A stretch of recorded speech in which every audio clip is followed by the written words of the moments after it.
नमस्कार दोस्तों, आप सभी लोग का मैं रोहित कुमार directstudy.com पे बहुत बहुत स्वागत करता हूं। आज के क्लास में फिजिक्स का लास्ट क्लासेज है, क्योंकि इसमें हम लोग आधुनिक भौतिकी का जितने भी थ्योरीज है उसे कंप्लीट हम लोग आज करने जा रहे हैं।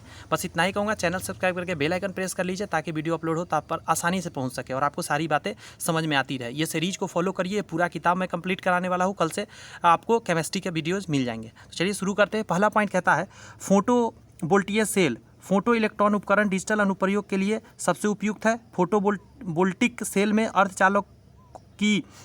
चालकों की दो या दो से अधिक परतें होती है, जिसमें एक परत में धनात्मक आवेशित होता है और दूसरी परत में ऋण आवेशित होता है। क्लियर है ये सारी बातें। फोटोवोल्टिक सेल के लाभ क्या क्या है? पर्यावरणीय स्थिति के लिए और अर्ध रूप से व्यवहार के लिए। और भी पॉइंट दिखा रहा हूँ, नवीकरणीय भी है और सुलभ भी है। ये सारी बात है, तो ये सारी बात को आप याद रखेंगे। नेक्स्ट पॉइंट यहाँ से देखेंगे, कह रहा है कि परमाणु वर्णक्रमीय रेखाओं की सूक्ष्म संरचना इलेक्ट्रॉन स्पिन कक्षा युग्मन से उत्पन्न होती है। वर्णक्रमीय रेखाएं परमाणु या आयनों के भीतर इलेक्ट्रॉन के संक्रमण से निर्मित होता है। जब इलेक्ट्रॉन ऊर्जा की अवशोषित करते हैं तो निम्न ऊर्जा स्तर से उच्च ऊर्जा स्तर तथा स्थानांतरित हो जाते हैं तो अस्थिर हो जाते हैं, जिससे विभिन्न तरंगदैर्घ्य के फोटोन ऊर्जा उत्सर्जित होती है तथा स्पेक्ट्रम बनता है। क्लियर है ये सारी बातें। इनमें जैसे जैसे इलेक्ट्रॉन किसी परमाणु या आयन से नाभिक के करीब या दूर जाता है तो प्रकाश या अन्य विकिरण के रूप में उत्सर्जित या अवशोषित हो जाता है। ये भी समझ गया। हाइड्रोजन परमाणु की सूक्ष्म संरचना को हाइड्रोजन सूक्ष्म स्पेक्ट्रम के रूप में जाना जाता है। एक और पॉइंट ये पढ़ लेते हैं कि परमाणु स्पेक्ट्रोस्कोपी में परमाणु के इलेक्ट्रॉन के ऊर्जा स्तर को निम्न सूत्र द्वारा प्रदर्शित किया जा सकता है। ये सूत्र रहा आपके सामने। यहाँ कहता है दाता प्रकार की अशुद्धियाँ आवर्त सारणी का भीवे समूह में सामग्री है। दाता अशुद्धियों के अंतिम कक्षा में 5 इलेक्ट्रॉन होते हैं। फास्फोरस, एंटीमनी, बिस्मथ आदि दाता प्रकार के अशुद्धियाँ हैं। बोरॉन हो गया, गैलियम हो गया, एल्युमिनियम स्वीकारता अशुद्धियाँ हैं। बात समझ में आई?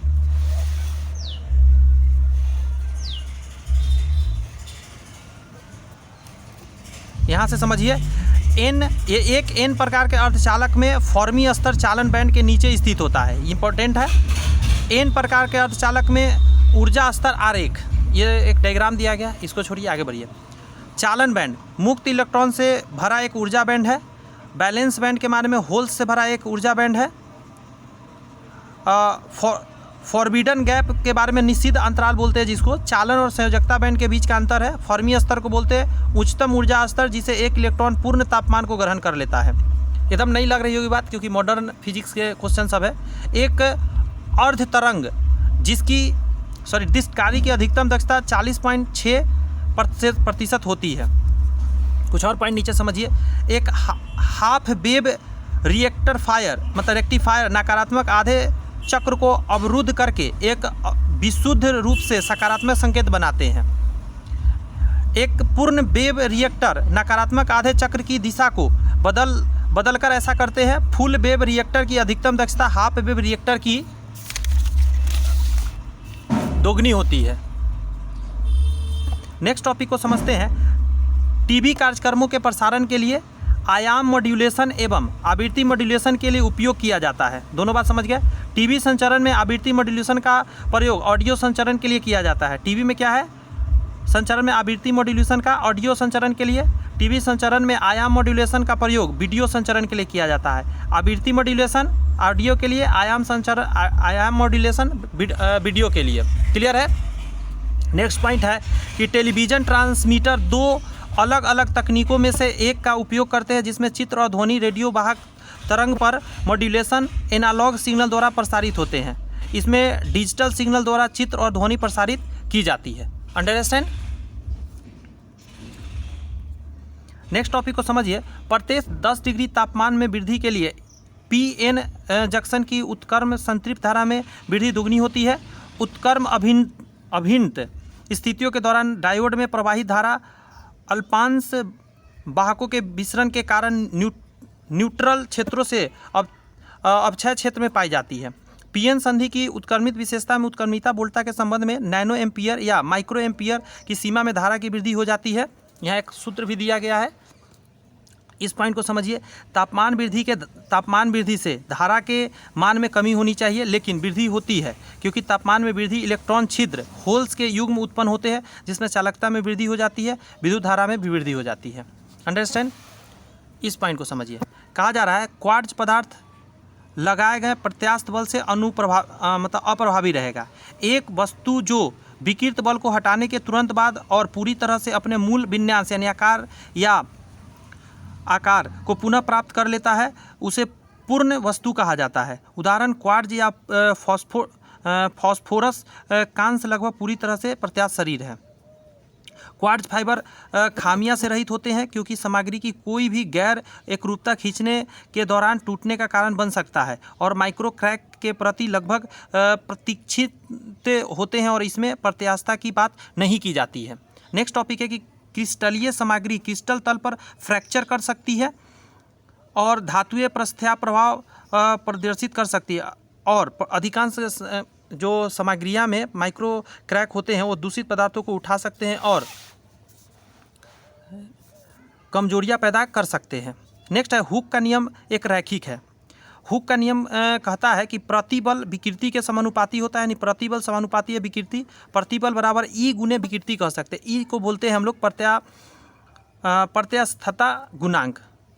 हुक के नियम से कुछ अनुप्रयोग निम्नलिखित है। जैसे पहला पॉइंट समझिए, इसका उपयोग नैनोमीटर, स्प्रिंग स्केल और घड़ी के बैलेंस व्हील के पीछे एक मूलभूत सिद्धांत के रूप में किया जाता है। यह नियम भूकंप विज्ञान में ध्वनि और आणविक यांत्रिकी के नींव भी रखता है। हैले धूमकेतु की सूर्य के चारों ओर गति दोलिनी सरल आवर्त स्थानांतरीय नहीं, इसकी उच्च दीर्घ वृत्तीय होती है। धूमकेतु अत्यधिक अंडाकार कक्षा में सूर्य के चारों ओर घूमते हैं। वे अपने पेरिहेलियम का सूर्य पर लौटने से पहले सौर मंडल की गहराई में सैकड़ों और हजारों साल बिता सकते हैं। सभी परिक्रम करने वाले पिंडों की तरह धूमकेतु भी केपलर के नियम का पालन करते हैं। वे सूर्य के जितने करीब होते हैं उतनी ही तेज़ी से आगे बढ़ते हैं और दूरी पर थोड़ा स्लो चलते रहते हैं, खिंचाव ज़्यादा होने के कारण। जबकि एक धूमकेतु सूर्य की काफ़ी दूर पर होते हैं। यह कई किलोमीटर की दूरी पर एक गंदे स्नो बॉल के रूप में मौजूद होते हैं, लेकिन जैसे जैसे यह सूर्य के करीब आता है इसकी सतह के गर्म होने के कारण पदार्थ पिघलते हैं और धूमकेतु विशिष्ट पूंछ का निर्माण करते हुए वाष्पित हो जाते हैं। धूमकेतु की पूंछ पृथ्वी और सूर्य के बीच की दूरी जितनी लंबी हो सकती है। समझ रहे हैं? वैज्ञानिकों का मानना है कि धूमकेतु और निहारिका से निकलना मलबा है जो संघनित होकर हमारे सौर मंडल में सूर्य और ग्रहों का निर्माण करते हैं। ऐसा माना जाता है कि अधिकतम धूमकेतु ऊंट क्लाउड नामक विशाल बादल उत्पन्न करते हैं। ये सब चीज़ समझिए, ये सबसे क्वेश्चन बनता है। पूर्व दिशा में प्रवाहित इलेक्ट्रॉन पर एक चुंबकीय क्षेत्र उत्तर दिशा में लगता है। इलेक्ट्रॉन पर लगने वाले बल सीधा नीचे की ओर होगा। एक इलेक्ट्रॉन चुंबकीय क्षेत्र में लंबवत नीचे की ओर कार्य करते हुए पूर्व की ओर बढ़ता रहा है, इसीलिए इलेक्ट्रॉन चुंबकीय क्षेत्र की परस्पर लंबवत दिशा में विक्षेपित होता है। फ्लेमिंग के बाएं हाथ के नियम का उपयोग करते हुए दक्षिण दिशा में है। आगे कहा जा रहा है कि फ्लेमिंग के बाएं हाथ के नियम के अनुसार धनात्मक आवेश पर बल बाएं से दाएं की ओर हो जाता है और चुंबकीय क्षेत्र लंबवत ऊपर की ओर प्रवेक्ष की ओर हो जाता है।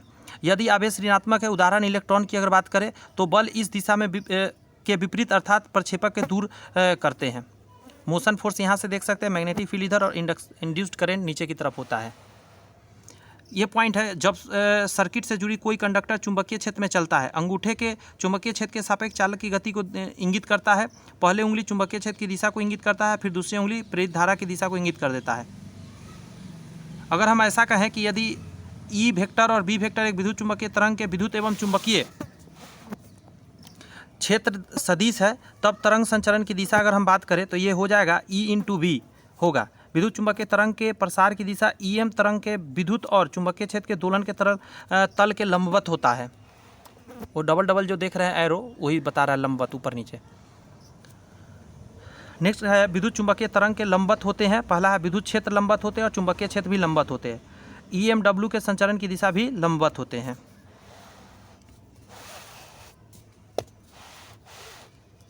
यहाँ से फिर अब आइए, यहाँ से फिर आपको टॉपिक दिखेगा। कह रहा है नील्स बोहर परमाणु मॉडल की मुख्य विशेषता क्या क्या है। पहला है इलेक्ट्रॉन नाभिक के चारों ओर विकिरण ऊर्जा के उत्सर्जन के बिना स्थित कक्षाओं में घूमते हैं। प्रत्येक कक्षा की एक निश्चित ऊर्जा होती है, इसे ऊर्जा कोष या ऊर्जा स्तर कहा जाता है। ऊर्जा कक्षा या ऊर्जा स्तर को KLMN कोष के रूप में नामित किया जाता है। इस इलेक्ट्रॉन निम्नतम ऊर्जा स्तर पर होता है, इसे जमीनी अवस्था कहा जाता है। एक इलेक्ट्रॉन जब एक, इस सब पॉइंट को अच्छे से समझिए, एक इलेक्ट्रॉन जब एक कक्षा या ऊर्जा स्तर से दूसरी कक्षा में छलांग लगाता है, यानी K से L में या L से K में, छलांग लगाता है तो ऊर्जा उत्सर्जित या अवशोषित करता है। जब यह उच्च ऊर्जा स्तर से निम्न ऊर्जा स्तर की ओर छलांग लगाता है तो यह ऊर्जा उत्सर्जित करता है, जबकि जब यह निम्न ऊर्जा स्तर से उच्च ऊर्जा स्तर की ओर छलांग लगाता है तो ऊर्जा को अवशोषण करता है। उचित आवृत्ति के विकिरण जब किसी धातु की सतह पर डाले जाते हैं तो क्या घटना होगा, यहाँ से पढ़ते हैं। तो इलेक्ट्रॉन के उत्सर्जन की प्रक्रिया को प्रकाश विद्युत प्रभाव कहा जाता है। क्या कहा जाता है? प्रकाश विद्युत प्रभाव कहा जाता है। सही परिस्थितियों में प्रकाश का उपयोग इलेक्ट्रॉन को धकेलने, उन्हें ठोस की सतह से मुक्त करने के लिए किया जाता है। इस प्रक्रिया को फोटो इलेक्ट्रॉनिक प्रभाव यानी फोटो इलेक्ट्रिक उत्सर्जन या फोटो उत्सर्जन के नाम से जानते हैं। एक सामग्री जो इस घटना को प्रदर्शित कर सकती है उसे फोटो एमिसिव कहा जाता है और उत्सर्जित इलेक्ट्रॉन को फोटो इलेक्ट्रॉन कहा जाता है। सभी इलेक्ट्रॉन, गौर से सुनिए, सभी इलेक्ट्रॉन द्रव्यमान, आवेश, स्पिन और चुंबकीय क्षेत्र में एक दूरी के समान होते हैं। फोटो इलेक्ट्रिक प्रभाव पहली बार 1887 में हेनरिक हर्ट्ज द्वारा स्पार्क गैप जनरेटर सबसे प्रभावी उपकरण जिसे रेडियो कहा जाता है का प्रयोग करके दौरान किया था उन्होंने। आइए कुछ और टॉपिक यहाँ से समझते हैं। कह रहा है नाभिकीय विखंडन अभिक्रिया में तापीय न्यूट्रॉन द्वारा विस्फोटित भारी न्यूट्रॉन टूटते हैं। जब किसी परमाणु का नाभिकीय परमाणु प्रक्रिया के माध्यम से हल्के नाभिक में विभाजित हो जाते हैं तो इस प्रक्रिया को परमाणु विखंडन कहा जाता है, जो परमाणु बम में होता है। यह क्षय रेडियोधर्मी क्षय द्वारा प्राकृतिक स्वतः स्फूर्त विभाजन हो सकता है। यह वास्तव में आवश्यक शर्तों के प्राप्त करके न्यूट्रॉन के साथ बमबारी या प्रयोगशाला में अनुकरण किया जा सकता है। कह रहा है आगे, परिणामी टुकड़ों में संयुक्त द्रव्यमान होता है जो मूल से कम होता है। उपरोक्त प्रतिक्रिया में लुप्त द्रव्यमान ही परमाणु ऊर्जा में परिवर्तित होता है, इसलिए परमाणु विखंडन को इस प्रकार परिभाषित किया गया है। नेक्स्ट टॉपिक को देख लीजिए। यह प्रक्रिया जिसमें एक परमाणु या नाभिक दो संतति नाभिक में विभाजित हो जाते हैं। परमाणु विखंडन बनाम परमाणु संलयन की व्याख्या करने निम्नलिखित तालिका है, यानी दोनों का यहाँ डिफरेंस आप समझ सकते हैं। परमाणु विखंडन, परमाणु संलयन। परिभाषा देखिए, विखंडन को एक नाभिक के दो संतति नाभिक में विभाजन होने के रूप में परिभाषित किया जाता है, दो टूटना। संलयन में दो हल्के नाभिक को एक बनना।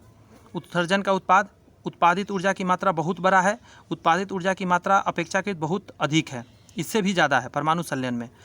निम्नलिखित है, यूरेनियम प्राथमिक ईंधन है और इसका उपयोग बिजली संयंत्रों में किया जाता है। हाइड्रोजन आइसोटोप प्राथमिक ईंधन है जिसका उपयोग बिजली संयंत्रों में किया जाता है, इसलिए इतना ऊर्जा हम लोग को मिल रहा है बिजली के तौर पे।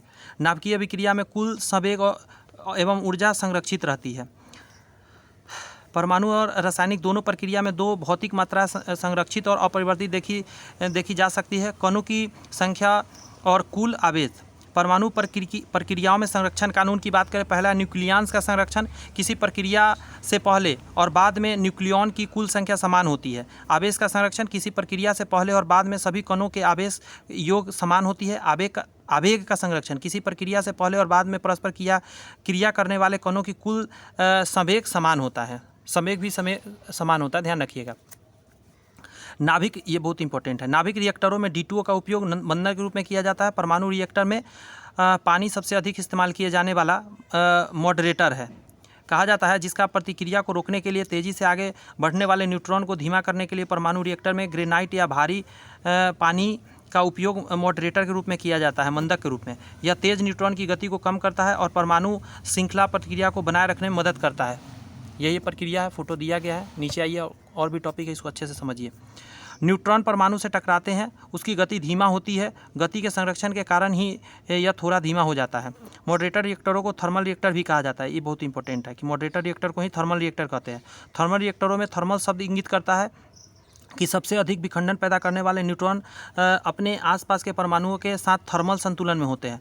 थर्मल रिएक्टर केवल यह कहने का एक तकनीक है कि परमाणु रिएक्टरों में धीमे न्यूट्रॉन होते हैं जो एक मॉडरेटर द्वारा धीमे होते हैं। आमतौर पर उपयोग किए जाने वाले मॉडरेटर निम्नलिखित साधारण हैं, जैसे साधारण जल। दुनिया के 74.8% रिएक्टर में यही है। ठोस ग्रेफाइट रिएक्टरों का 20% में है। भारी पानी रिएक्टरों का 5% शामिल है। सबसे आम परमाणु, ऊपर कर दे रहा हूँ थोड़ा सा, सबसे आम परमाणु ईंधन रेडियोधर्मी जो पदार्थ है उसको यूरेनियम 235 और प्लूटोनियम 239 कहा जाता है। परमाणु रिएक्टर में सबसे ज़्यादा यही दोनों प्रयोग होता है।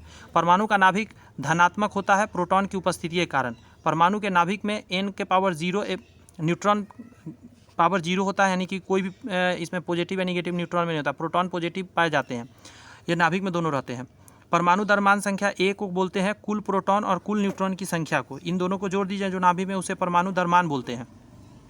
कहता है इसको हम ऐसे दर्शा सकते हैं। परमाणु उदासीन होता है क्योंकि इसमें उपस्थित कुल प्रोटॉन की संख्या कुल इलेक्ट्रॉन की संख्या के बराबर होता है, मतलब जितना प्लस होता है उतना ही माइनस होता है। आगे कह रहा है कि परमाणु के नाभिक में उपस्थित कुल न्यूट्रॉन एवं प्रोटॉन की संख्या सम्मिलित रूप से न्यूक्लियॉन कहलाता है। बात समझ में आया? न्यूक्लियॉन।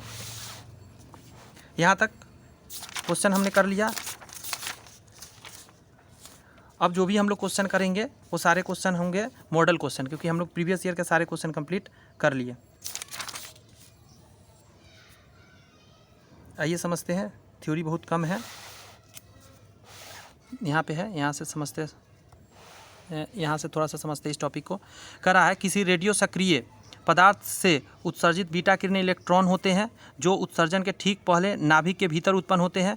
सामान्य रूप से नाभिक विखंडन में 3 प्रकार के विकिरण उत्सर्जित होते हैं, अल्फा विकिरण, बीटा विकिरण और गामा विकिरण। ठीक है, यहाँ पे फिर है, हाँ, इस पॉइंट को देखिए। कहा जा रहा है E=mc² समीकरण आइंस्टीन का द्रव्यमान ऊर्जा समीकरण है। जब किसी वस्तु जिसका द्रव्यमान m है को प्रकाश के वेग का वर्ग दे दिया जाता है तो वह ऊर्जा का उत्सर्जन करने लगता है। इसे द्रव्यमान ऊर्जा समतुल्य का सिद्धांत कहा जाता है। आइंस्टीन का प्रकाश वैद्युत समीकरण यहाँ दिया गया है। आगे बढ़ते हैं। कहा जा रहा है जब किसी धातु के प्लेट पर निश्चित ऊर्जा का आघात कराया जाता है तो यह इलेक्ट्रॉन का उत्सर्जन करने लगता है।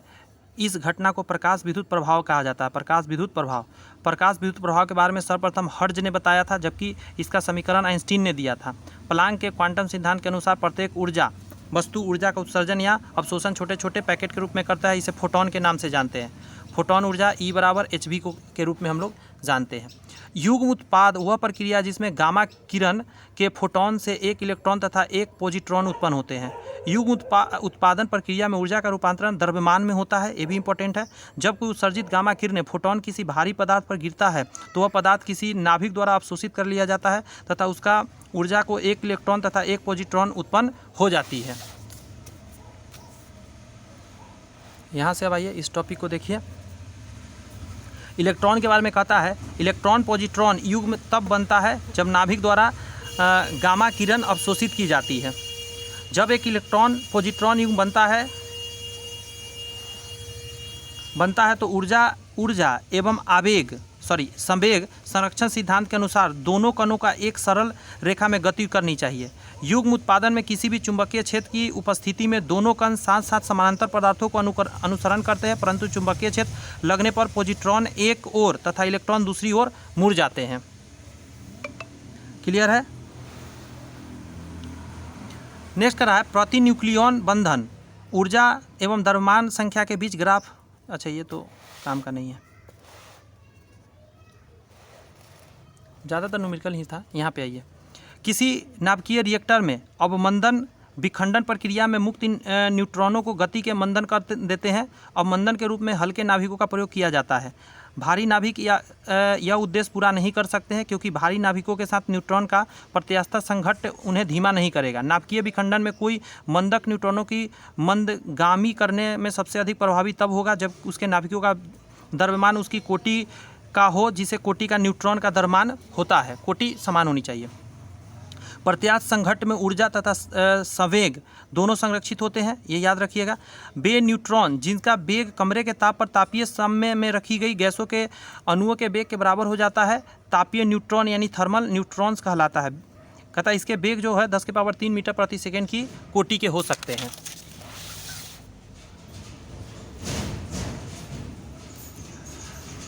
तापीय न्यूट्रॉन का उपयोग नाभिकीय रिएक्टरों में नाभिक को विखंडित करने के लिए किया जाता है। अस्थायी भारी नाभिक में न्यूट्रॉन की संख्या प्रोटॉन से अधिक होती है। इंपॉर्टेंट है कि अस्थायी भारी नाभिक में न्यूट्रॉन की संख्या प्रोटॉन से अधिक होती है। इसका कारण यह है कि प्रोटॉन के बीच स्थित विद्युत बल प्रतिकर्षात्मक हो जाता है। हल्के तत्वों में न्यूट्रॉन एवं प्रोटॉन की संख्या बराबर होती है तथा नाभिक अस्थायी होती है। जैसे जैसे तत्वों के द्रव्यमान संख्या बढ़ती है, नाभिक में न्यूट्रॉनों की संख्या प्रोटॉन की संख्या से अधिक होती जाती है। यदि ऐसा न होता तो प्रोटॉन की संख्या बहुत अधिक बढ़ने पर अत्यधिक प्रतिकर्षण बल के कारण नाभिक स्वतः ही फट जाते हैं।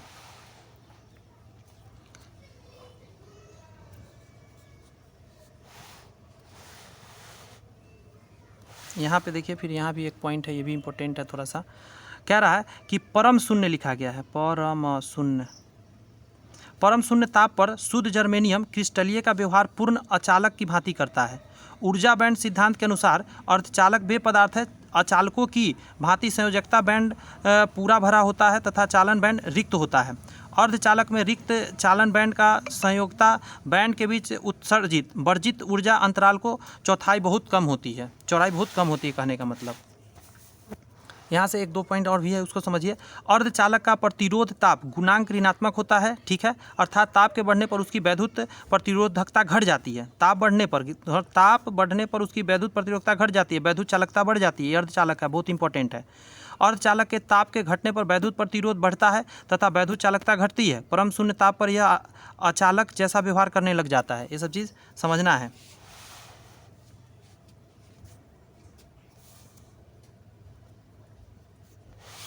इधर आइए, हाँ, यहाँ फिर इम्पोर्टेंट है, इसको पढ़ते हैं। कह रहा है फोटोडायोड पश्च बायस की स्थिति में कार्य करता है। फोटोडायोड एक प्रकाश सुग्राही अर्धचालक पदार्थ के इस प्रकार बनाया जाता है कि ये तो कह रहा है कि उत्क्रम अभिन्न जो है PN संधि डायोड होता है, जिसमें संधि इस प्रकार डाला जा सकता है। जैसे एक पिक्चर आपको दिखाया गया है डायोड के बारे में। इस टॉपिक को देखिए। सर जे थॉमसन ने इलेक्ट्रॉन के लिए E/m आवेश बटा द्रव्यमान के अनुपात अर्थात विशिष्ट आवेश का निर्धारण किया था। इलेक्ट्रॉन पर आवेश की गणना मिलिकन ने किया था। इलेक्ट्रॉन पर आवेश 1.6 × 10⁻19 कूलम होता है। यह परमाणु के नाभिक के व्यवहार विभिन्न कक्षाओं में चक्कर लगाता रहता है। सर्वप्रथम परमाणु सिद्धांत जॉन डाल्टन ने दिया था। 6 न्यूट्रॉन की खोज जेम्स चैडविक ने किया था। एनोड किरणों को खोज गोल्डस्टीन ने किया था। अंडरस्टैंड ये सब करते रहिएगा। ये भी स्टार मारिए कि एक्स किरणें एवं गामा किरणें विद्युत चुंबकीय तरंगे है। ये दोनों एक्स किरणें और गामा किरणें, बीटा नहीं, विद्युत चुंबकीय है। कह रहा है प्रमुख विद्युत चुंबकीय तरंगे जैसे गामा हो गया, एक्स किरणें हो गया, पराबैंगनी किरणें हो गया दृश्य किरणें हो गया, अवरक्त किरणें हो गया, माइक्रो किरणें हो गया, रेडियो किरणें हो गया। ये सभी क्या विद्युत चुंबकीय तरंगे हैं। सभी विद्युत चुंबकीय तरंगे आवेशहीन होते हैं। आवेश कुछ भी नहीं होता है, न पॉजिटिव न नेगेटिव। इन सभी तरंगों का वेग प्रकाश के वेग के बराबर भी होता है। निम्न तरंगे विद्युत चुंबकीय तरंगे नहीं है, जैसे अल्फा तरंगे, बहुत इंपॉर्टेंट है। बीटा तरंगे, अल्फा, बीटा, कैथोड, एनोड और ध्वनि। ये इतना याद ही रखिए, इससे एग्जाम में बहुत बार क्वेश्चन बनते हैं। अल्फा भी है, बीटा भी है, कैथोड है और anode, cathode anode, alpha beta और ध्वनि। आराम से याद रहेगा लय में। एक्स किरणों के वेग का गामा किरणों के वेग से अनुपात 1 होता है। एक्स किरणों की खोज रोएंटजन ने की थी, बहुत इंपॉर्टेंट। एक्स किरणों की खोज रोएंटजन ने की थी। गामा किरणों की खोज पॉल बिलार्ड ने किया था। एक किरण एवं गामा किरण विद्युत चुंबकीय तरंग है जो प्रकाश के वेग के समान गमन करती है। ये आवेशहीन होते हैं। जब किसी आवेश को विद्युत क्षेत्र एवं चुंबकीय क्षेत्र के लंबवत दोलन करते हैं तो यह तरंग उत्सर्जित करते हैं। इसके संचरण की दिशा इन क्षेत्रों को लंबवत होती है, विद्युत चुंबकीय तरंग कहलाती है। विद्युत चुंबकीय तरंगे जो होती है, विद्युत क्षेत्र, चुंबकीय क्षेत्र एवं तरंग संचरण की दिशा के तीनों को एक दूसरे के लंबवत होती है।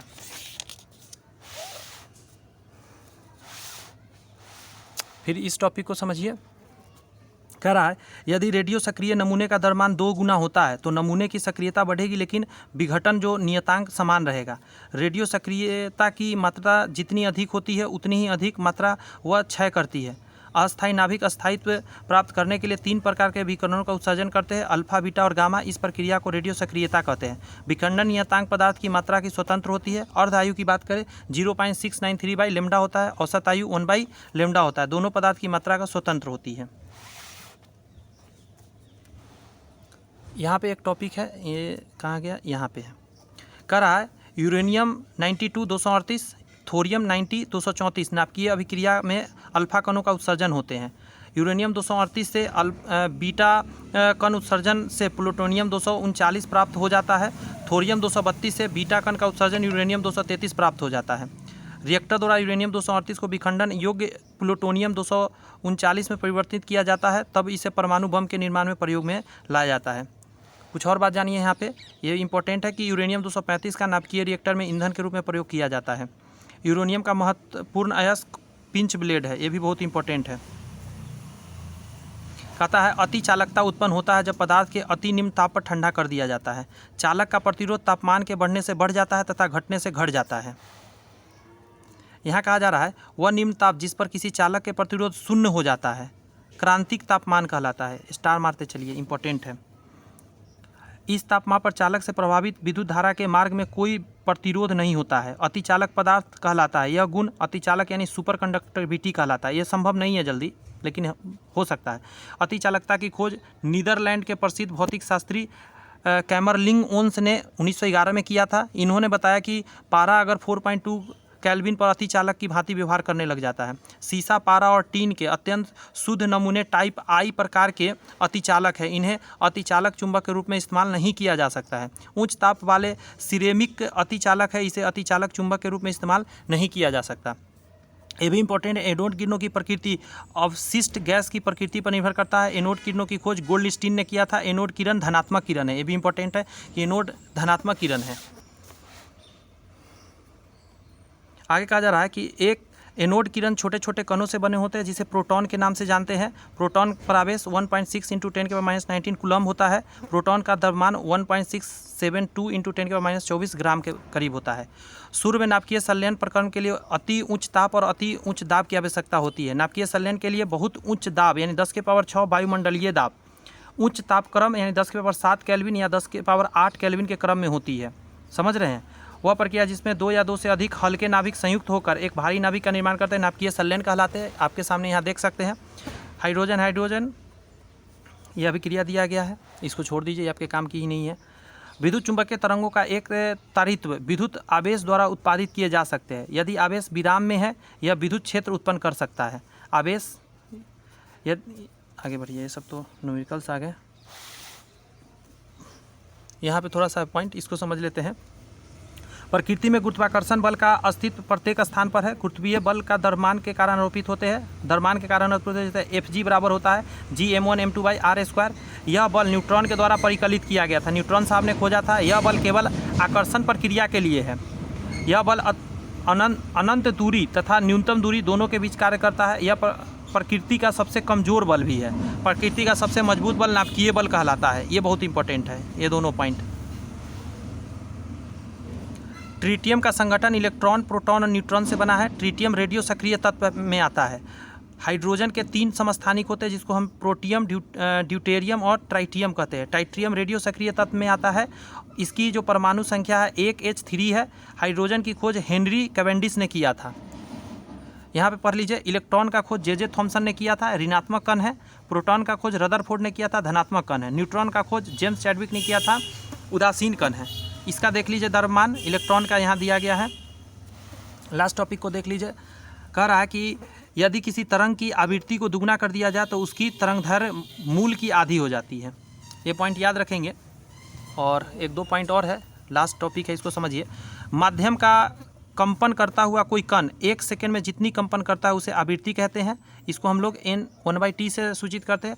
तरंग का वेग v बराबर आवृत्ति गुने तरंगदैर्घ्य। माध्यम के किसी कण के एक पूरा कंपन किए जाने पर तरंगे जो होती है जितनी दूरी तय करती है उसे तरंगदैर्घ्य कहते हैं। कैसा लगा सेशन मुझे ज़रूर बताइएगा। आज का सेवा इतना ही है, बस इतना ही कहूँगा। चैनल सब्सक्राइब करके बेल आइकन प्रेस कर लीजिए ताकि इसी तरह का सारे वीडियोज आपको मिलते रहे। सोच के देखिए, चैनल पे आप देखिए कि यूट्यूब पे आप देखिए ज़रा कि मैं ये भी कराता हूँ, क्वेश्चन भी कराता हूँ और साथ में इसके जितने भी बुक में दिए गए हैं कॉन्सेप्ट उसको भी क्लियर करता हूँ पीछे से, ताकि आपको कहीं से भी जितने पॉइंट मिल सकते हैं वो मिल जाए। बात समझ में आ रही है? तो मेरे मेहनत को थोड़ा सा रंग लाइए। आप लोग भी चैनल को सब्सक्राइब करके बेल आइकन प्रेस कर लीजिए। और आगे मैं केमिस्ट्री लेकर आने वाला हूँ नेक्स्ट वीडियो से। तो चलिए, all the best, bye bye, thank you.